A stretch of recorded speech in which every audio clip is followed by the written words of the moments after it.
Assalamualaikum warahmatullahi wabarakatuh. Salam guru penggerak. Jumpa lagi dengan saya Siti Meilani Mandarin, calon guru penggerak angkatan 6 dari SMP Negeri 2 Tanjung Siang, Kabupaten Subang, Provinsi Jawa Barat. Pada kesempatan ini saya akan melakukan analisis proses penerapan pengambilan keputusan yang diambil oleh pimpinan atau kepala sekolah. Tujuan dari wawancara ini adalah untuk mendapatkan pengambilan keputusan yang selama ini dijalankan, terutama apabila mendapatkan masalah yang saling bersinggungan atau ketika mengalami dilema etika. Untuk narasumber yang pertama yaitu Bapak Patah Hidayat, SPDM MPD, sekelaku Kepala SMP Negeri 2 Tanjung Siang. Dan untuk narasumber yang kedua yaitu Bapak Bambang Muhammad Kartono, MPD, selaku Kepala SMA Negeri 1 Tanjung Siang. Selamat menyaksikan.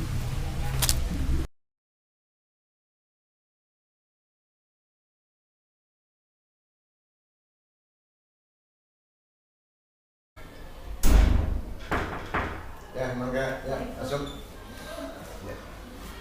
Ya. Assalamualaikum. Selamat pagi, Pak. Ya, pagi. Silakan duduk. Ya, terima kasih, Pak.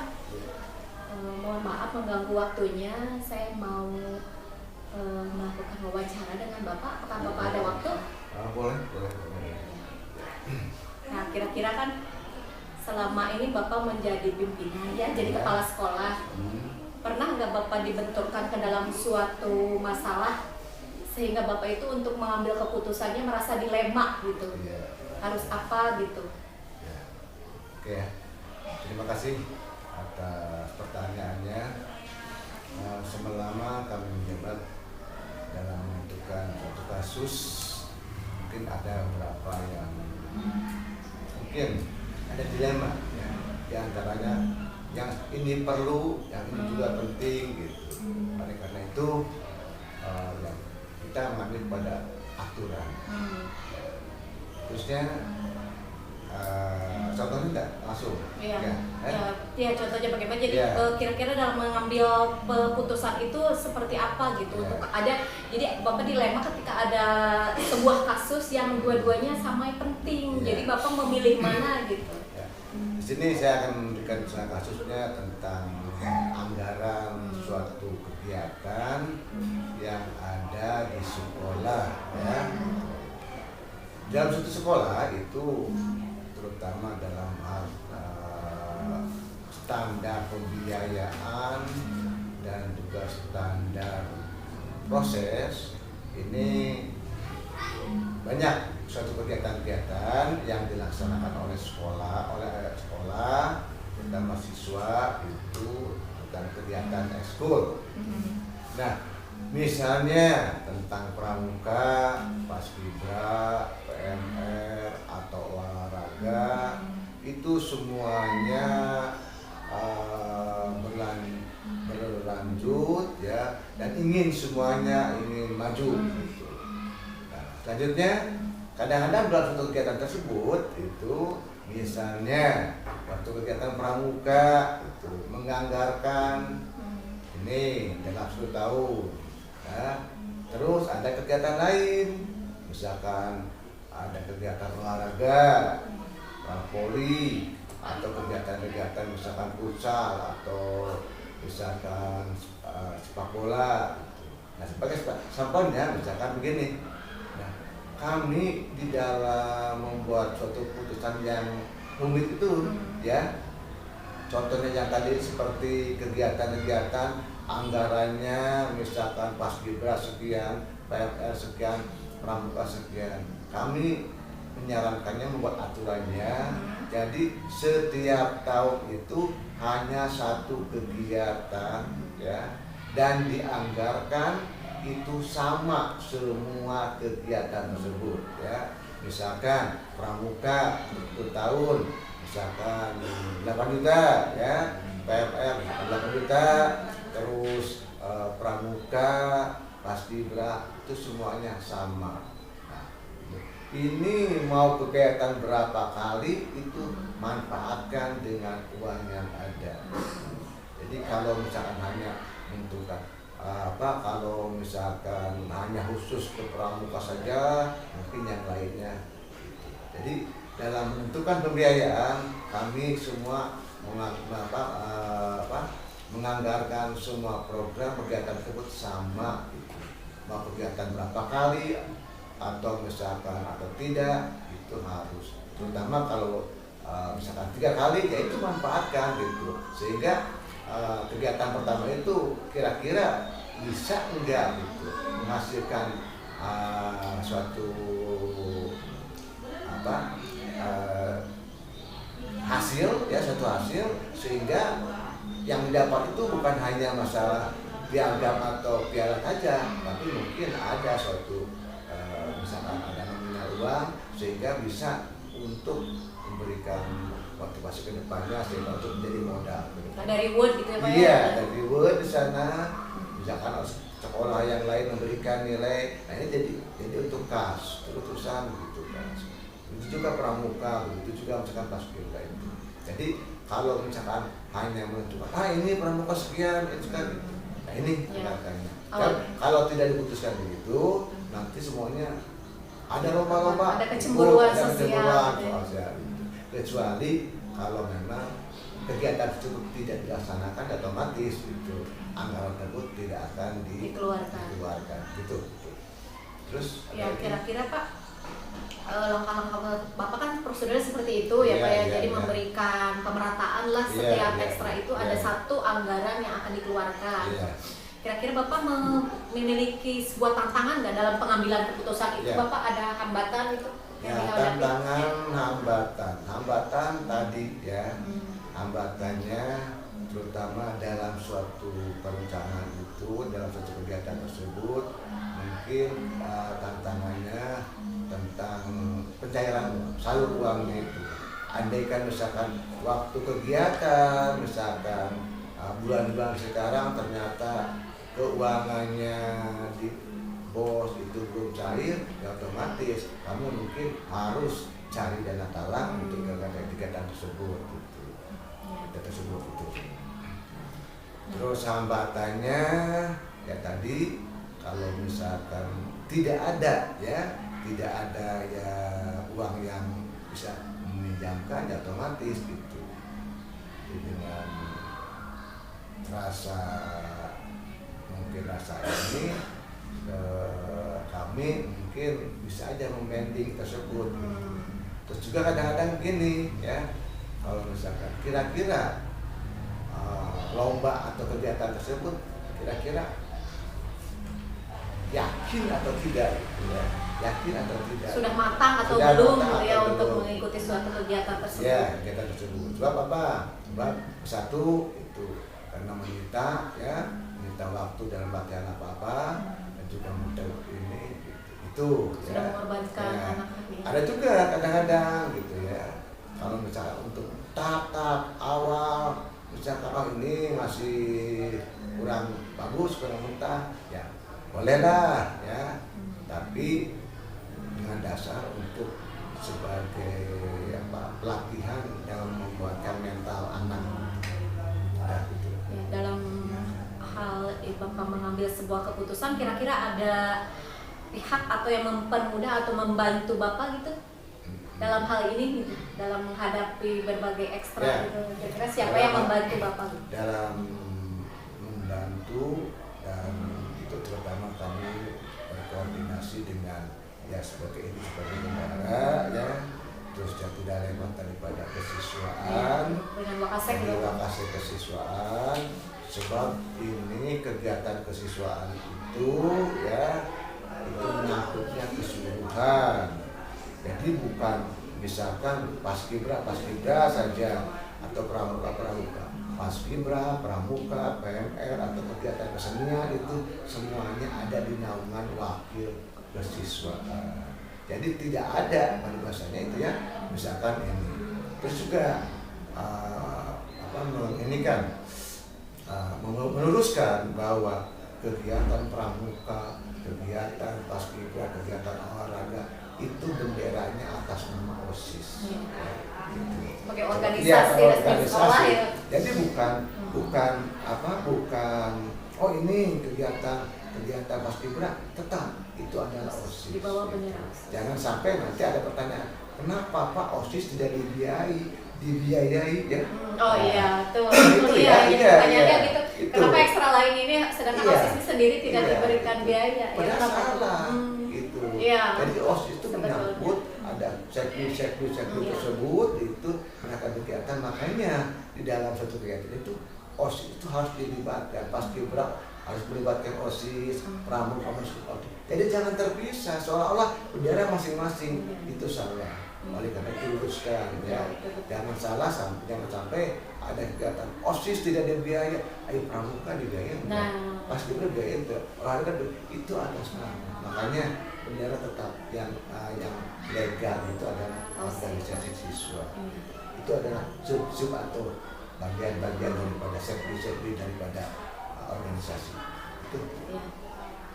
Yang mulia, yang saya rasa sudah cukup, Bapak sudah cukup Ya, jelas. ya, Jadi ya, Bapak pun tidak dilema lagi ya, Bapak karena sudah mengambil keputusan yang sangat tepat gitu, Ya. dibantu dengan bendahara, Bos, kemudian dengan para wakasek, sehingga Ya. Bapak di sini bersikapnya berkeadilan gitu Bapak ya, sehingga tidak ada pihak yang merasa dirugikan gitu.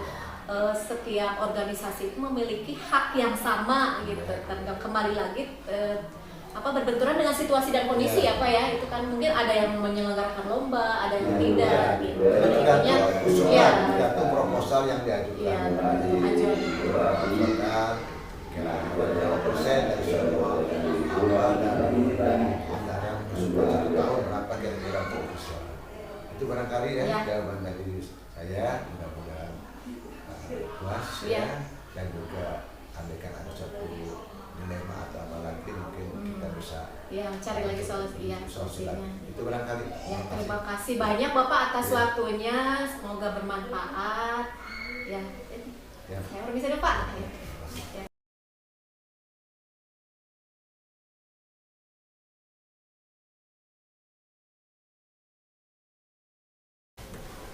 Oke. Selamat siang Bapak. Oke, selamat siang Bu Melani. Ya, Bapak gimana kabarnya, sehat Pak? Alhamdulillah baik Bu.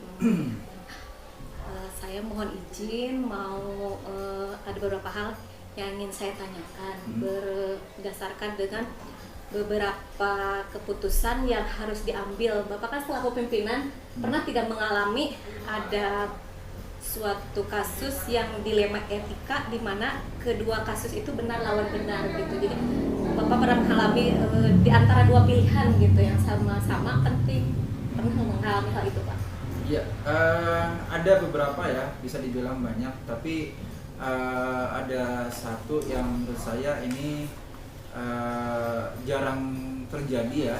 Tahun kemarin itu, setahun yang lalu ya, itu ada siswa yang secara karakter, kehadiran itu dia bagus ya, artinya tidak pernah bolos, tidak pernah tidak hadir begitu ya. Dia secara kehadiran bagus, karakter juga bagus. Kemudian tugas-tugas juga dia mengumpulkan semua ya. Tetapi tugas-tugas yang dia kerjakan ini sangat di bawah standar gitu. Artinya untuk memenuhi KKM saja sangat sulit. Dan ini seperti bukan tugas yang dikerjakan oleh seorang anak SMA.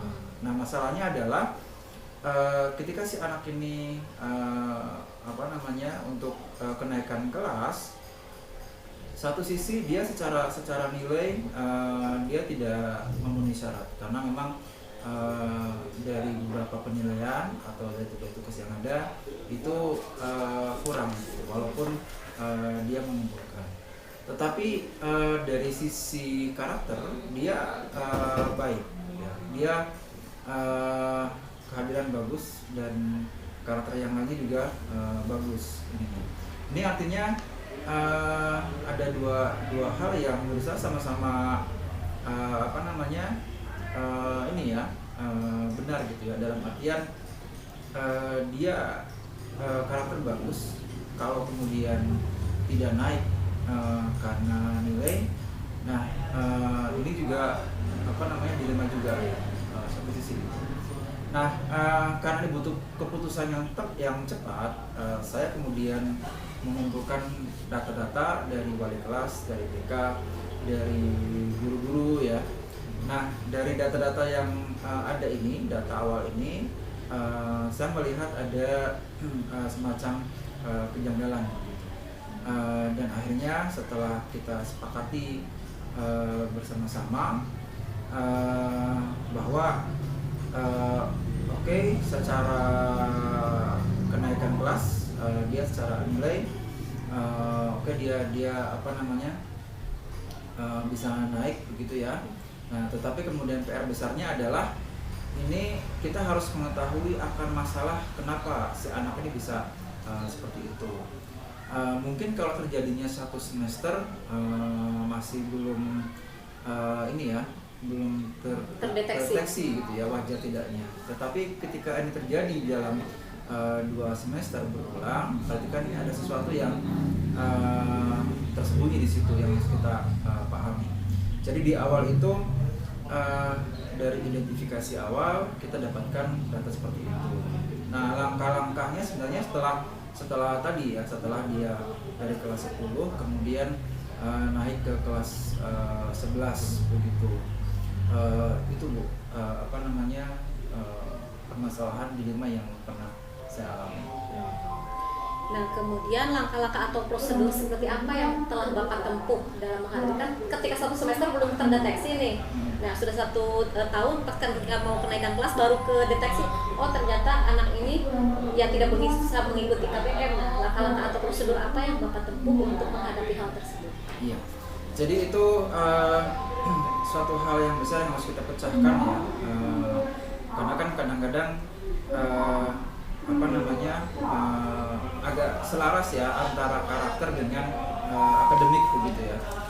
Nah, akhirnya setelah itu kemudian saya minta ya, dan saya perintahkan kepada wali kelas dan BK untuk melakukan identifikasi lebih detail dan juga komunikasi dengan beberapa pihak. Jadi apa namanya saya minta mereka wali kelas dan BK untuk menggali dari sisi orang tua, dan juga karena ini apa namanya ditemukan juga ketika SMP-nya juga ada kejanggalan seperti itu, maka saya minta juga tolong digali tidak hanya orang tua dan juga saudara-saudaranya, tetapi juga coba diidentifikasi, digali dan dikomunikasikan dengan SMP-nya. Dan di SMP-nya juga saya minta untuk apa namanya didiskusikan, digali, dikomunikasikan ke beberapa pihak, tidak hanya dengan guru-guru BK-nya, tetapi juga dengan wali kelasnya dan juga mungkin beberapa guru mata pelajarannya. Nah, apa namanya dari hasil identifikasi dan komunikasi itu ada asumsi awal bahwa sepertinya si anak ini cenderung ke ABK begitu ya. Nah, tapi kan kita tidak mempunyai profesionalitas di bidang itu begitu ya. Akhirnya saya meminta ke wali kelas, BK dan juga melibatkan humas juga, karena ini sudah berhubungan dengan pihak luar. Jadi saya minta ke mereka itu, saya mintakan ke mereka untuk coba komunikasi dengan SLB yang ada di sekitar di situ gitu ya, untuk menggali kira-kira langkah-langkah apa yang bisa kita lakukan. Kemudian kita juga komunikasi dengan dinas begitu, dan ini harus kemudian dari identifikasi komunikasi itu kita harus melakukan assessment secara profesional, dan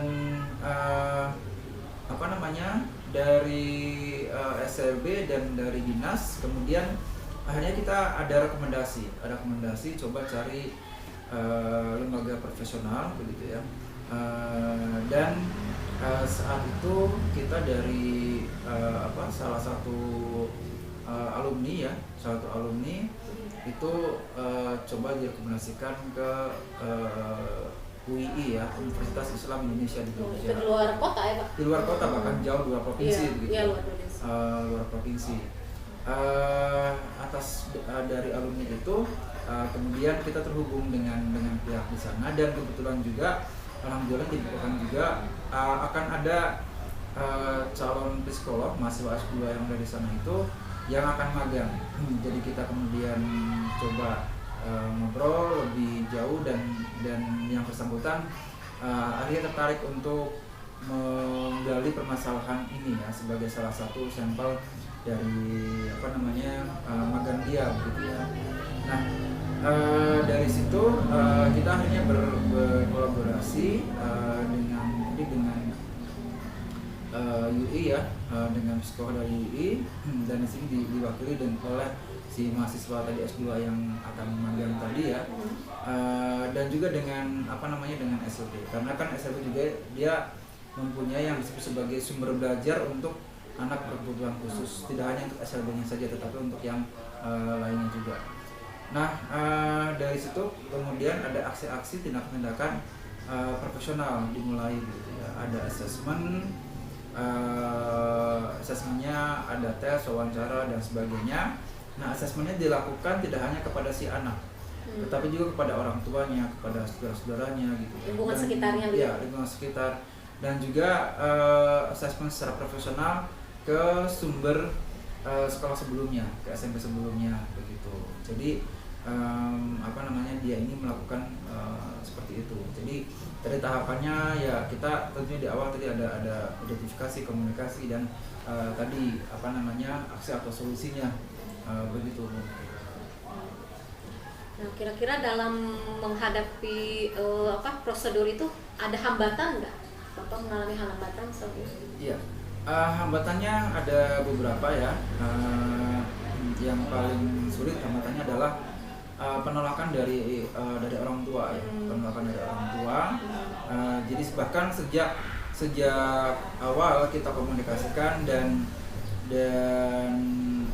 kita coba gali bahwa di SMP juga seperti ini. Orang tua selalu menolak bahwa anaknya baik-baik saja gitu ya. Tetapi kita terus komunikasikan dan kita tempuh prosedur itu. Tentunya tadi prosedur yang tadi sudah seizin orang tua juga ya, kita lakukan. Terus kita berikan edukasi ya. Bahkan ketika kemudian hasil dari asesmen dari profesional tadi itu keluar yang menyatakan memang ternyata anak ini adalah ABK dari sisi kognitifnya gitu ya, atau anak berkebutuhan khusus dari sisi kognitif. Bahkan ketika hasil yang berdasarkan saintifik itu juga selesai atau keluar, orang tua juga masih tetap denial gitu ya, masih tetap menolak atau mau menerima kenyataan yang ada. Jadi kita terus adakan edukasi ya, terus pendampingan orang tua ke anak gitu, dan kemudian akhirnya si orang tua juga hanya mau untuk menerima keadaan anak yang sebenarnya. Nah, ketika orang tua sudah mau menerima anak sebenarnya, langkah berikutnya adalah kita harus menyediakan layanan pendidikan kepada si anak ini. Jadi kita libatkan juga guru-guru dan kurikulum untuk mendesain, untuk kemudian melakukan konsultasi, melakukan diskusi dengan dinas, dengan SLB begitu ya. Ini tuh bagaimana si anak ini gitu. Programnya bagaimana programnya. Termasuk kita juga harus mikir ke depannya. Ini karena orang tuanya juga tidak mau anaknya itu di SLB begitu ya. Yeah. Jadi tetap ingin di sekolah. Dan kita kan sebelumnya belum pernah punya pengalaman menangani siswa ABK gitu ya. Jadi termasuk ketika nanti bagaimana ketika dia itu lulus gitu, ijazahnya bagaimana ijazahnya, karena dari salah satu hasil dari asesmen itu dia kelas 10 SMA atau kelas 11 ya berarti ininya, tetapi kemampuan kognitifnya seperti anak SD kelas 2. Jauh sekali ya Pak ya? Jauh, ya, jauh sekali. Yang disayangkan ini kenapa ini tidak terdeteksi ketika pas SD atau SMP gitu, kenapa prosedur profesional ini atau prosedur yang sudah semestinya dilakukan ini tidak dilakukan gitu. Jadi masih mewajarkan kalau anak itu tidak mampu berpikir secara kritis gitu ya, atau kognitifnya sesuai dengan usianya begitu. Jadi kan beda antara anak yang memang semangat belajarnya kurang dengan kemampuan kognitifnya yang yang khusus gitu ya, itu kan beda. Ini yang kita sayangkan sebenarnya. Jadi baru terdeteksi itu pas ketika di SMA gitu ya. Ketika kita lihat ini anaknya seperti ini gitu, dia karakternya bagus, tapi secara kognitif dia seperti ada yang khusus gitu. Iya, berbeda. Ya, jadi kalau melihat 4 paradigma di sini itu termasuk ke rasa keadilan lawan rasa kasihan ya Pak ya. Jadi di sisi lain keadilan ya seorang anak, seorang siswa berhak mendapatkan pendidikan gitu. Sisi lain kasihan dengan kondisi yang tersebut gitu. Betul, iya, jadi dilema juga ya antara. Betul. Ya mungkin tadi kalau kita mengambil keputusannya tidak dinaik, atau mengulang begitu ya, karena dia tidak ada yang tuntas KKM-nya gitu. Nggak ada yang tuntas, jadi bukan tidak naik kelas ya, jadi karena dia tidak ada yang tuntas KKM-nya, maka kan harus mengulang begitu. Harus mengulang, tapi dari kejanggalan itu, ini tuh bukan karena masalah dia tidak selesai KKM gitu, atau tidak KKM tidak, tapi sepertinya ada hal yang lain gitu. Dan ternyata ya itu benar gitu ya, ada hal seperti itu di kognitifnya begitu. Ya, jadi kesimpulannya dengan anak tersebut digali akar permasalahannya, ternyata dia berkebutuhan khusus, jadi penanganannya juga secara khusus gitu ya, bukan berarti inklusif gitu seperti itu. Wah luar biasa Pak, itu perjalanan yang sangat, saya tidak bisa membayangkan bagaimana itu harus ya berhubungan dengan orang tua, guru-guru sebelumnya, itu kan jadi PR besar gitu ya bagi kami. Mungkin yang ya teguran juga, siapa tahu mungkin di lingkungan sekitar ada hal seperti itu kan, kita juga tidak menutup kemungkinan. Nah, ini pengalaman yang benar-benar luar biasa ya Bapak alami gitu. Saya kira ini pengalaman yang luar biasa dan juga menarik karena jarang kita temui yang seperti ini gitu. Yang sampai ke ini sampai diselesaikan kayak seperti gini Pak. Kan tadi tuh rata-rata wajar mungkin si anak ini gitu, tiba-tiba menyimpulkan sendiri tanpa cari dulu apa penyebabnya gitu. Tidak menggunakan asesmen dan sebagainya. Ya, baik Bapak, terima kasih banyak. Saya rasa sudah cukup wawancara kali ini. Mudah-mudahan bermanfaat ya, khususnya bagi saya, umumnya buat semuanya. Ya itu semua tidak mungkin akan terlaksana kalau di hati kita tidak tergerak ya Pak ya. Betul. Tergerak, bergerak dan menggerakkan. Betul itu. Dan satu tadi kesatuan. Prinsip yang saya pegang setiap tadi ada tantangan yang harus kita selesaikan, ya kita harus bergerak gitu. Nah, itu. Sesedikit apapun kita bergerak ya kita harus bergerak. Karena kita tidak akan tahu adanya perubahan kita kalau tidak bergerak gitu. Diam juga hanya jadi penonton, ya bukan solusi gitu. Jadi ya harus ada kesinambungan, terus tadi juga kerjasama ya, baik dengan orang tua, dengan dinas, semua pihak yang terkait seperti itu. Jadi harus ada kolaborasi ya, betul. Jadi identifikasi siapa nih yang harus kita ajak kolaborasi. Ya, terima kasih banyak Bapak atas waktunya. Sama-sama. Ya, selamat siang Pak. Selamat siang.